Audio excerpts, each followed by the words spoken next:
Assalamualaikum warahmatullahi wabarakatuh. Salam sejahtera untuk kita semua. Saya Irene Asimalumban Tobing dengan NIM 1901080. Kami dari kelompok 4 akan mempresentasikan mengenai teori belajar kontemporer. Selamat menyaksikan. Pengertian dari teori belajar kontemporer. Teori ini sempat disinggung sedikit oleh kelompok sebelumnya, yaitu kelompok 3. Di mana pengertian dari teori belajar kontemporer merupakan teori belajar yang bersumber dari teori konstruktivisme. Menurut Glasser-Weil, konstruktivisme sebagai teori pengetahuan yang menekankan pembelajar aktif dalam mengkonstruksikan pengetahuannya sendiri dan interaksi sosial itu penting bagi pengkonstruksian pengetahuan. Oleh karena itu, di dalam konstruktivisme memandang belajar lebih dari sekadar menerima dan memproses informasi yang disampaikan oleh guru maupun dalam bentuk teks informasinya. Di sini beberapa yang termasuk teori belajar kontemporer, yakni ada operant conditioning, conditions of learning, information processing, kemudian ada cognitive development, lalu ada social learning, dan yang terakhir ada attribution. Teori belajar kontemporer yang pertama ada teori operant conditioning yang dikembangkan oleh Skinner. Teori ini merupakan pengembangan dari teori stimulus respon. Skinner membedakan dua macam respon, yakni responden response atau reflexive response dan operant response atau instrumental response. Responden response merupakan respon yang ditimbulkan oleh perangsang-perangsang tertentu. Misalnya, perangsang stimulus makanan yang menimbulkan keluarnya air liur pada hewan anjing. Respon ini relatif tetap, artinya setiap ada stimulus semacam itu akan muncul respon tertentu.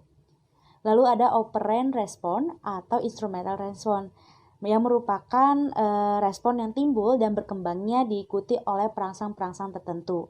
Perangsang yang demikian yang disebut dengan reinforcer, karena perangsang-perangsang tersebut memperkuat respon yang telah dilakukan organisme. Misalnya, jika seseorang telah belajar melakukan sesuatu lalu mendapat hadiah sebagai reinforcer, maka ia akan menjadi lebih giat dalam belajar. Di sini saya akan menyampaikan ilustrasi penerapan teori ini. Misalkan, kita ingin membentuk kebiasaan anak dalam membaca buku. Untuk sampai pada kebiasaan itu, perilaku membaca dapat dipecah menjadi beberapa komponen tingkah laku. Contohnya, anak melihat-lihat buku yang disediakan. Anak juga bisa membuka-buka buku. Anak memperhatikan gambar-gambar yang ada dalam buku dan atau anak juga membaca isi buku itu. Setiap komponen atau tingkah laku yang spesifik yang telah direspon anak perlu diberikan hadiah yang dapat menimbulkan rasa senang. Dengan demikian, anak akan terus mengulang perilaku tersebut. Teori belajar kontemporer selanjutnya ada condition of learning. Dasar teori ini yaitu bahwa belajar tidak bisa berdiri sendiri hanya untuk menyampaikan materi pembelajaran, tapi perlu didukung oleh faktor lingkungan atau kondisi. Dalam teori ini menyatakan bahwa ada beberapa jenis atau tingkat pembelajaran. Berikut ada 5 kategori pembelajaran, yaitu yang pertama informasi verbal, kedua keterampilan intelektual, ketiga strategi kognitif, keempat keterampilan motorik, dan yang terakhir ada sikap. Dari kelima kategori pembelajaran tersebut, komponen utamanya yaitu berupa kondisi internal dan eksternal yang berbeda diperlukan untuk setiap jenis belajar. Jadi dapat disimpulkan bahwa teori condition of learning yaitu suatu kondisi atau lingkungan yang dikondisikan untuk menstimulus suatu kegiatan pembelajaran. Itu saja yang bisa saya sampaikan, materi selanjutnya akan disampaikan oleh teman saya. Baik, selanjutnya saya Gilang Asyifa dengan NIM 1908794 akan menjelaskan tentang teori cognitive development.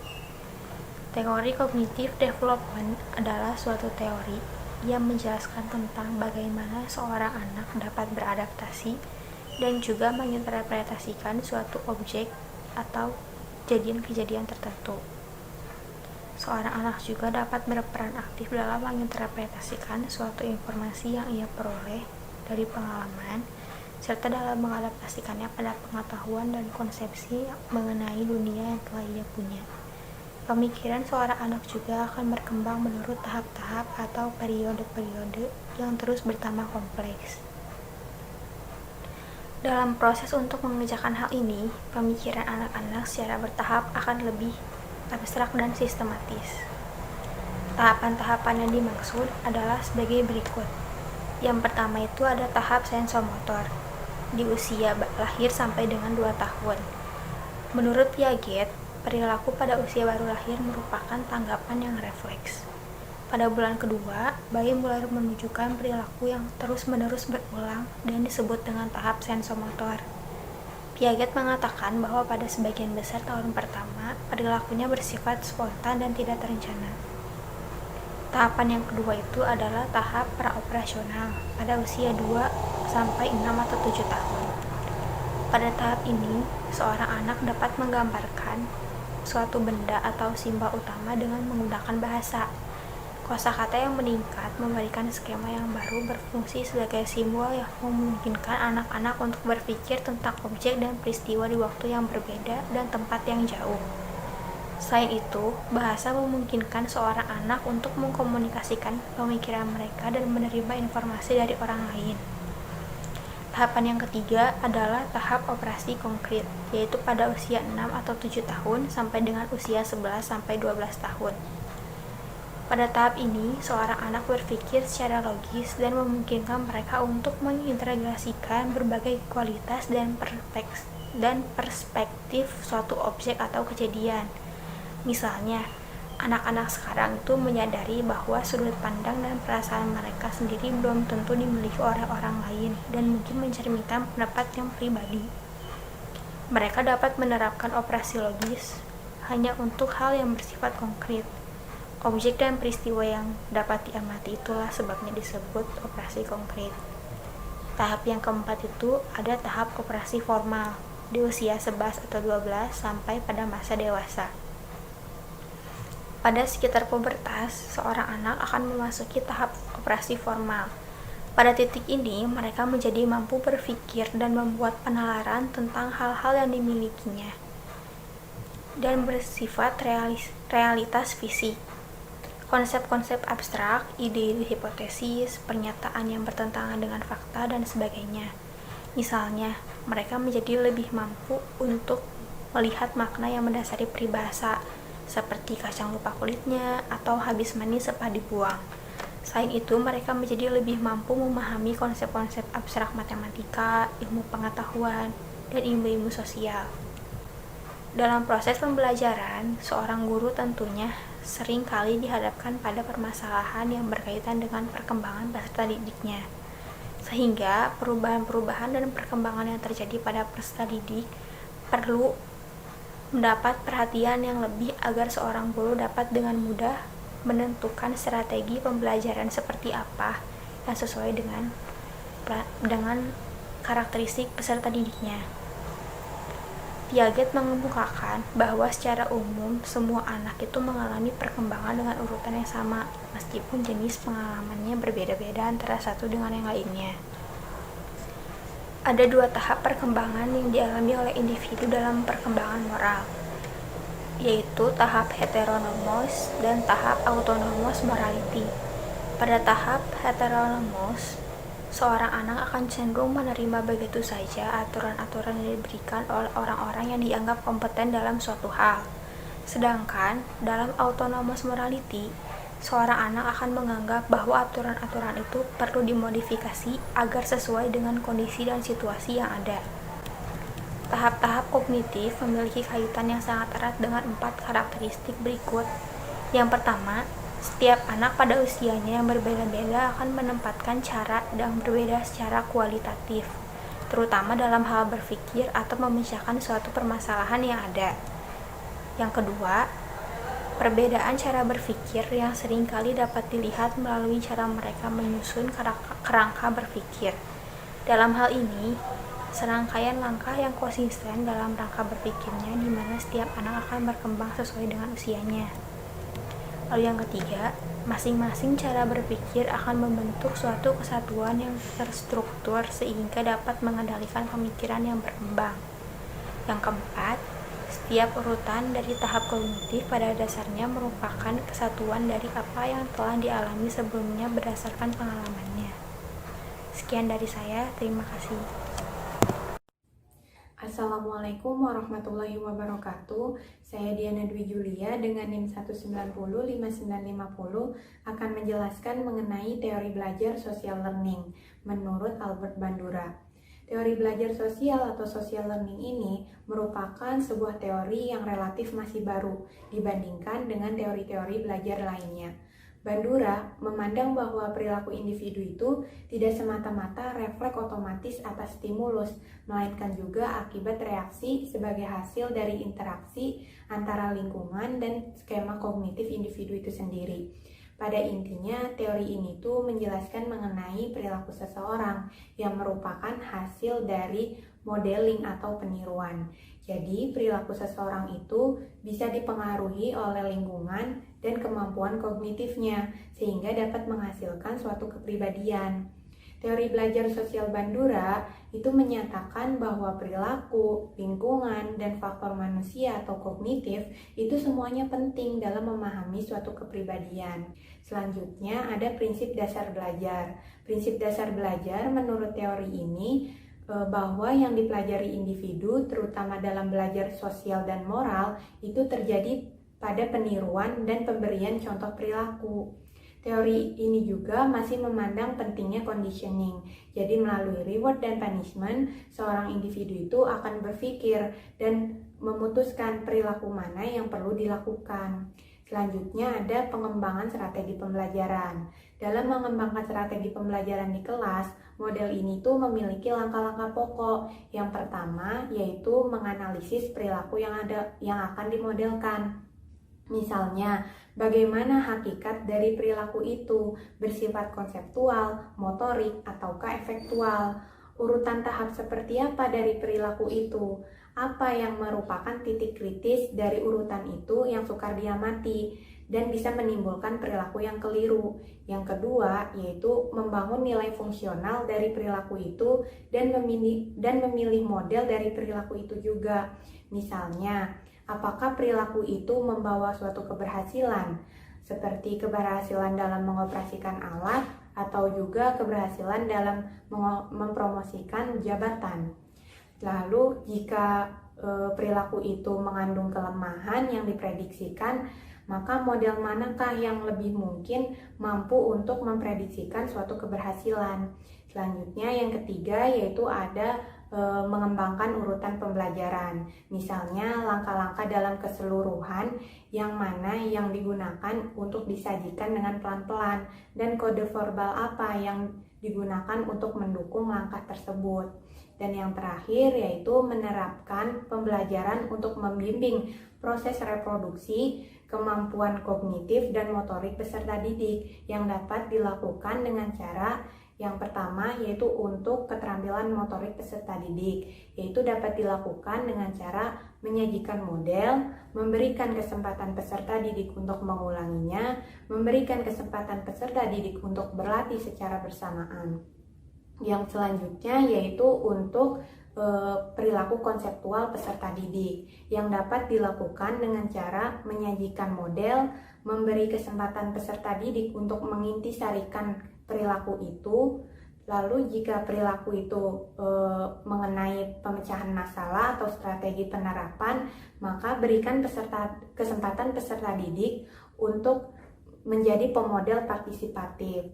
Yang terakhir yaitu berikan kesempatan peserta didik untuk menerapkan generalisasi pada situasi yang lain. Mungkin cukup sekian penjelasan dari saya yang akan dilanjutkan oleh rekan saya. Terima kasih. Wassalamualaikum warahmatullahi wabarakatuh. Assalamualaikum warahmatullahi wabarakatuh. Perkenalkan, nama saya Nida Robani Orodah dengan NIM 1909348. Di sini saya akan menjelaskan mengenai processing information. Nah, di dalam processing information itu terdapat karakteristik processing information menurut Donald A. Norman. Nah, di mana teori ini tuh dianalogikan sebagai kinerja otak manusia. Nah, di mana setiap informasi yang kita dapat itu langsung diolah atau diproses oleh otak, kemudian kita mempelajarinya. Nah, itu tuh merupakan output atau hasil dari proses informasi. Nah, kan memori atau kapasitas ingatan seseorang itu berbeda-beda ya. Nah, ketika banyak banyak macam informasi yang kita dapat kadangkala membuat kita lupa dalam mengingat informasi yang sudah kita pelajari sebelumnya. Nah, apa sih definisi dari lupa itu? Lupa itu adalah kondisi di mana ketika kita tidak mampu atau tidak mengenali dalam mengingat suatu hal gitu ya, mengenai informasi yang sudah kita pelajari sebelumnya. Nah, menurut Donald juga terdapat 2 teori mengenai lupa. Yang pertama itu teori antropi, di mana ketika kita sudah lama tidak mereview informasi yang sudah kita pelajari sebelumnya, sehingga kita lupa terhadap informasi yang sudah kita pelajari. Yang kedua adalah teori interferensi. Nah, di mana ketika banyaknya macam informasi yang kita dapat gitu ya, membuat jadi perpaduan antara informasi dan baru yang lama itu bercampur aduk. Nah, itu juga bisa membuat kita tuh bingung dalam menentukan informasi ini tuh benar apa salah gitu ya. Nah, itu juga bisa termasuk lupa gitu ya. Sekian yang dapat saya jelaskan. Wassalamualaikum warahmatullahi wabarakatuh. Assalamualaikum warahmatullahi wabarakatuh. Saya Muhammad Fadilah Siddiq dengan NIM 1901467 akan menjelaskan mengenai attribution theory. Teori atribusi, kalau dalam ilmu psikologi sosial itu, adalah proses bagaimana manusia bisa mengaitkan satu peristiwa dengan peristiwa lainnya. Nah, tapi kalau dalam ilmu psikologi pendidikan, biasanya atribusi ini bukan merujuk pada bagaimana proses belajar orang dengan cara mengatribusikan, tapi biasanya lebih sering digunakan dalam konteks motivasi pelajar untuk belajar. Misalnya, ketika dia sudah belajar dan dia melihat dia sukses atau tidak sukses dalam belajarnya itu, atau ada kendala, dia akan mengatribusikan apa yang membuat dia sukses, dan bagaimana cara dia mengatribusikannya bisa berpengaruh pada motivasi belajar dia. Baik, pertama, menurut Fritz Heider yang pertama kali membahas mengenai teori atribusi, atribusi itu ada 2 hal jika diklasifikasi berdasarkan sumbernya. Ada atribusi eksternal dan internal. Atribusi eksternal itu berkaitan dengan lingkungan dan situasi, dan umumnya kendali individu terhadap atribusi eksternal ini tidak terbatas terhadap hal yang diatribusikan secara eksternal. Sebagai contoh, kalau dalam konteks pelajaran misalnya contoh, kalau kita harus praktikum dalam mata kuliah, sedangkan itu tidak memungkinkan dan kita membuat menjadi sulit untuk mempelajari teori karena kita tidak memungkinkan praktikum atau uji coba di lab yang ada di universitas karena sekarang kan sedang pandemi, jadi kita tidak bisa mengakses itu. Jika ia mengaitkan kegagalan dia dalam mata kuliah itu karena adanya pandemi atau hal lain yang tidak bisa dikendalikan seperti lingkungan dan situasi, itu disebut atribusi eksternal. Di sisi lain, jika berasal dari dalam dirinya sendiri, atribusi internal seperti keahlian, motivasi, dan emosi, nah, ini faktor yang lebih mudah dikendalikan oleh individu. Dan contohnya adalah jika seorang individu merasa ia gagal dan dia mengatribusikannya secara internal, seperti keahlian dia atau kemalasan dia dalam belajar, maka itu termasuk ke atribusi internal. Pada tahun 2018, dalam bukunya, Mark Smith lebih menekankan bagaimana atribusi itu berpengaruh pada motivasi belajar peserta didik pada umumnya. Nah, ia bukan hanya mengklasifikasi atribusi internal atau eksternal saja, tapi sikap dan gaya mengatribusikannya itu bagi peserta didik. Ia membaginya menjadi optimis, pesimis, dan agresif. Agresif ini maksudnya negatif lah ya, emosional dan tidak sehat. Tapi pertama-tama coba kita bahas dulu. Nah, menurut dia, gaya atribusi yang penting itu bukan internal atau eksternalnya, tapi bagaimana cara peserta didik itu menginterpretasinya dan bagaimana itu bisa memotivasi mereka. Contohnya gaya atribusi optimis. Seperti apa gaya atribusi yang optimis itu? Menurut Mark Smith, gaya atribusi yang optimis adalah ketika ia cenderung ketika hal yang positif atau hasil positif dari pembelajarannya itu terjadi, maka ia akan mengatribusikannya terhadap hal internal yang stabil. Maksudnya hal internal yang stabil itu peserta didik itu yakin bahwa dia bisa sukses karena ia cerdas kan.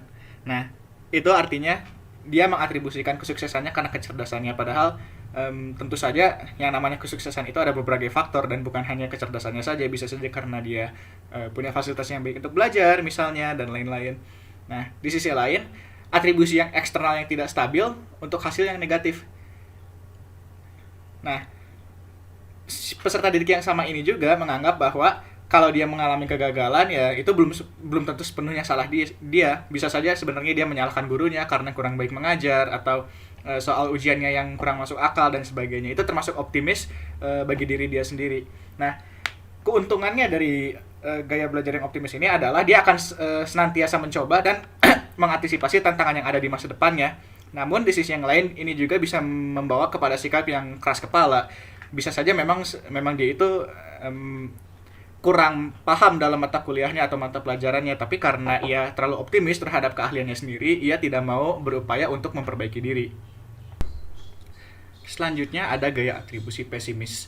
Gaya atribusi pesimis itu adalah yang berupa peserta didik cenderung mengatribusikan hal internal yang stabil apabila ia mengalami hasil yang negatif, sedangkan ia mengatribusikan secara eksternal hal yang tidak stabil jika ia mengalami hal yang positif. Ini gaya atribusi yang pesimis. Mengapa demikian? Oh ya, sebelumnya maksud di sini atribusi stabil dan tidak stabil itu adalah stabil dalam artian sulit untuk diubah dalam jangka pendek.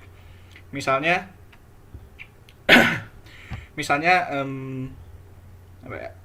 kemampuan sosioekonomis itu eksternal stabil karena tidak semudah itu digantikan kalau kondisi sosioekonomi seorang keluarga.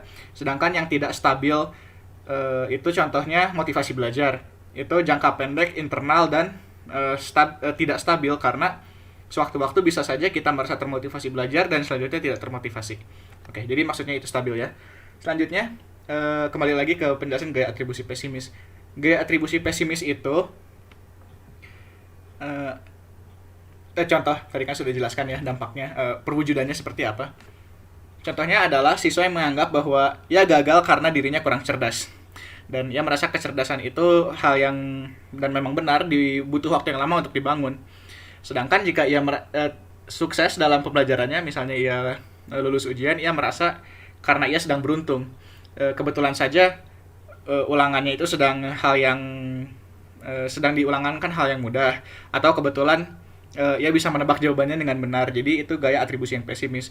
Dan ketika seperti ini, dampaknya adalah peserta didik akan merasa tidak ada gunanya untuk belajar atau bekerja keras karena nantinya kesuksesan itu tergantung keberuntungan.